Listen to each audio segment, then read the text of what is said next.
us or enlighten us on the role of the man, who is the middleman here, that people are seeking. There are these two special and fantastic people who needs your attention, and whatever they are doing, one way or another, is for the guy's good. But in most cases, I find out that the guy also, perhaps not that prepared or confused or not sure who to support, So I am asking, maybe we move towards the solution now. How do you, me as a young man, Michael, Timley, and other young guys who are probably going to watch this, how do you prepare for not taking side? Because at times, many times, they want you to take side. You understand? And is it even possible not to take side? How do you do it? Well, thank you very much. Let me make a comment about the marital internship that Madam Dorothy says. So if the woman goes to the mother-in-law to go and do internship, which we call IT in Nigeria, so what happened to the man? Does he do internship with? Does he do internship? Does he do internship? Okay, be that as it may, since it's not a general phenomenon, it's peculiar to particular people. But it's a beautiful idea. But with modern day reality, that may actually be impracticable. For instance, if you are going to marry in Lagos or in the urban cities, going to the village to go and spend 1 month might not work out. Actually, having said that, when we talk about marriage, we say there is an aspect that are you mentally and psychologically prepared to get married? So a man can be mommy's boy.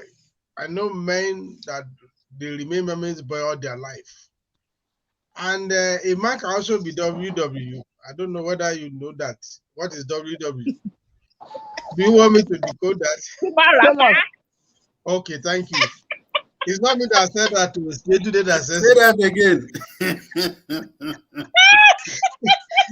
So now the thing is, if you are woman rapper, I see. Yes, WW. If a man is a WW, it's not matured.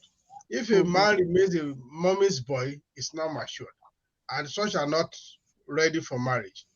And there's a delicate balancing here. You must know there's a delicate balancing.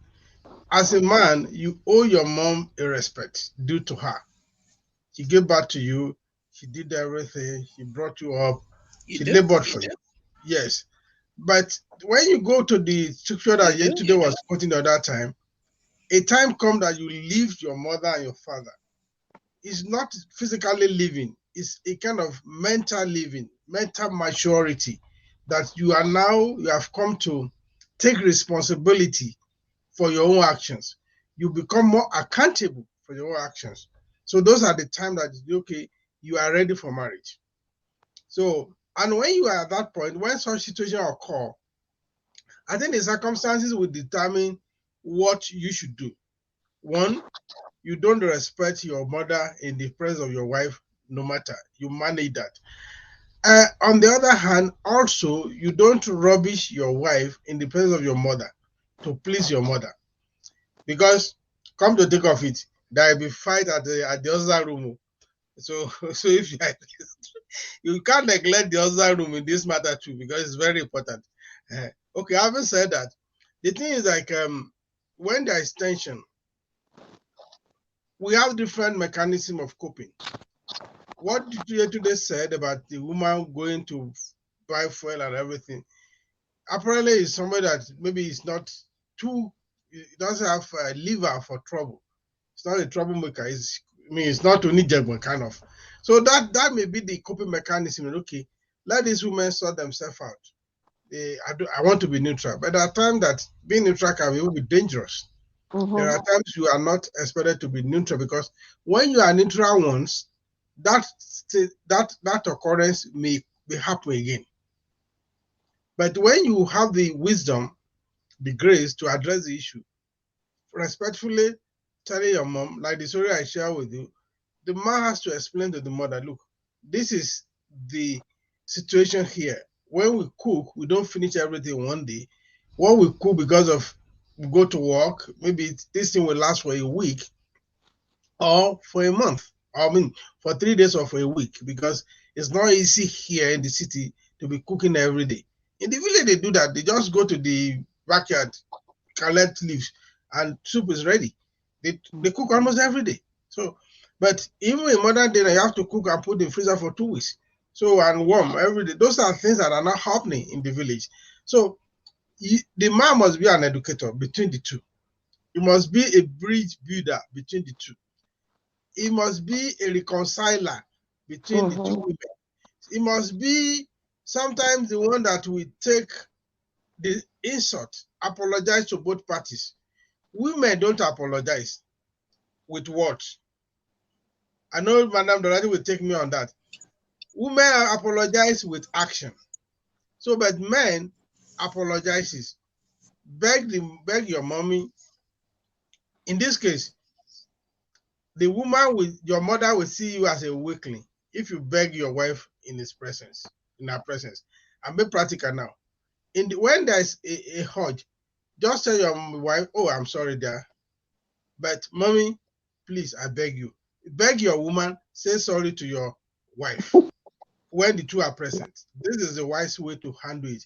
But when you go back to the other room, you can do whatever you want to do with your wife when your mother is not there. Because you must not pretend, you must not give your mother the impression that you cannot handle the affairs in your home. Because that is what makes you a man, ability to handle the affairs. And a good husband material must be a good crisis manager. You must learn to manage crisis. You can't be a good husband if you don't manage crisis. So these are the things that you should do. Prepare yourself mentally. Read. When I was going to marry, I read tons of books. Until the time I said, look, I'm tired of reading. I don't want to read. I want to do marriage now. So there was a time I remember one evening in the church, they brought another book for me. I said, I don't read, I don't do. Book don't do. Now I want to do the thing, gaga. This thing I'm reading, when will I practice it? So read is not me. Yes, people try to look for money. You need money to get married, but you need that emotional stability, emotional intelligence. You need to build your own character. See, don't think that because they say it's marriage, it is only the responsibility of the woman to prepare for marriage. Women, unfortunately, are ahead of us in marriage. They know, they have a mental picture of marriage before men. See, a man doesn't think about marriage or they think it's, it has something grand. Yeah, I remember in those days when we were writing like and if they mention marriage, I said, look, don't tell me about marriage for now. Let's forget. We are still marrying Icon now. When we finish Icon, we'll talk about marriage. So there are times we start late. Men start late to prepare for marriage. But even at that, know that you are going to have a situation in which you have to manage crisis. So, and you have to know how to balance. It's a delicate balancing because you will argue in the sitting room. Your wife will still call you that you are supporting your mother against her. Your mother will still say, hey, so because you are married now, you no longer want to respect me. So even when you are going to correct your mother, sometimes the mother could be overbearing, some mother-in-laws could be overbearing. But even that, you don't chastise your mother in the presence of your wife. No, don't do that. Call your mother aside. Go into her room. If she's living in the guest or whatever she's living, sit down with her. You can prostrate, it's your mother. Prostrate to your mother is nothing wrong. Prostrate to your mother. Look, see, this thing is new. This is a child from another family. So it will not be nice for the two of us to now be fighting her. What if it is our own sister? What is your own, if it's your own daughter, uncle? So will you be happy that the husband and the mother-in-law are fighting your daughter? Will you be happy? So talk to your mother, because some mother, they will go to their room and be crying. So you have to go, take an excuse from your, look, I need to go and talk to mom. So of course, when you come back, the wife will say, what did you tell her? So it is up to you to know how to present what you did. You don't have to tell her everything you told her. So, but you have to, if you don't talk, you are going to be in trouble. If you don't, I didn't tell anything. So you spent, you mean you were just there 45 minutes looking at yourself. You didn't say anything. Eh? So you have to know what you can say. Okay, actually, that most of the time the mommy was doing the talking, but I just say, look, it's we are one family. There is no need for division. We should love each other. Love is cover everything. You can discuss everything you discuss with your mother, with your wife. That is no wisdom. Is there room for small lies? Eh? Yes. I wanted to Yes. say that No, there's room for putting your I best don't foot advise you forward to there tell too. lies. Let me You clarify put your myself. best foot forward there too, Abi. No. Let me tell you. Let me clarify what I'm saying. You not disclosing is different from telling lies. If I don't want to talk about a thing, it's not that I'm lying about it. So if I discuss 5 things with my mother and I disclose 2, I'm not lying. It's just like I did not give you full information. Exactly. I give you the information that I think you will need. Mm-hmm. Because when it comes to this thing, there is no, the war with women is endless. And as a man, you don't win that war. Argument with women is endless. You cannot win. No man can win. No man ever has ever won. So we have to know our limitation. So you have to know that, look, when you do over syllabus, you will create more trouble. Yes. Because everything that you reported, they will now be analyzed. They will be synthesized. And another battle will start on each of those points. Even for 5 minutes. Literature review. They will do literature review. They will do interpretation. Then they will do recommendation. So that is how you can bridge that gap. When it is hot, beg your mother, say sorry, calm down your wife. Calm down. All right, sir. Thank you. So, Thank you. Thank you so much, Village Boy. Thank you. Thank you. Dimlay, I want to